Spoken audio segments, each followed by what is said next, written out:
Nahmaduhu wa nusalli wa nusallimu ala rasulihil karim amma ba'd.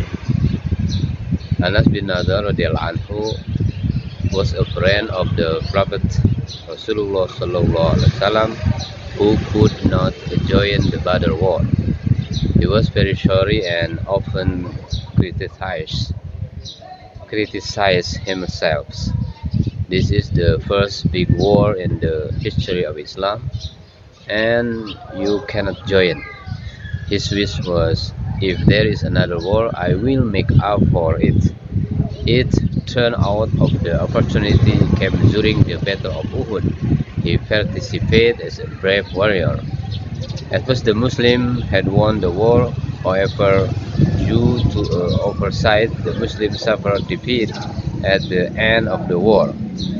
The oversight began with several friends of radiallahu anhum who were assigned by His Majesty the Prophet ﷺ to guard in a special place. Until I order, I don't leave this place because the enemy can attack from there. When the war started, the Muslims won, saying the disbelievers running away.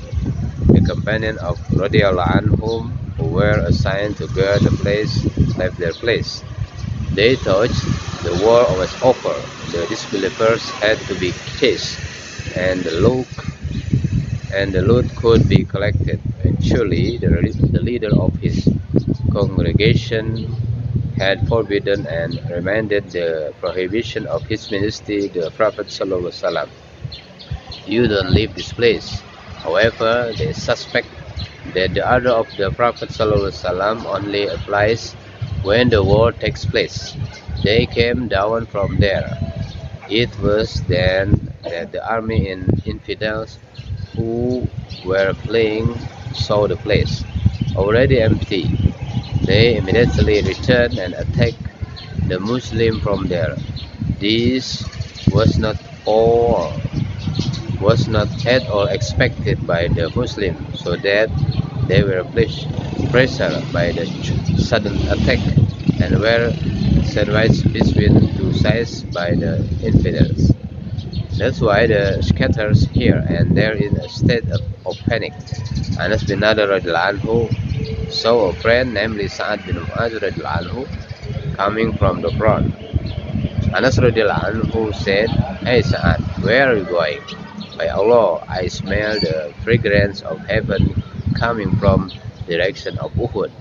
After saying this, he brandished the sword in his hand and charged into the midst of the disbeliever, determined not to return until he was martyred. After he was martyred, his body was examined, that it was found that is damaged.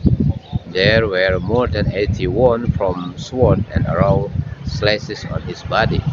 Only his sister could recognize him by the tips of his finger.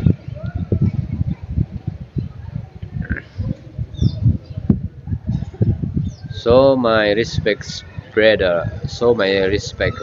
elders and brothers, people who are sincere and earnest in carrying out the command of Allah Subhanahu wa Taala, when in this word of Allah Subhanahu wa Taala gives him the opportunity to feel the pleasures of heaven.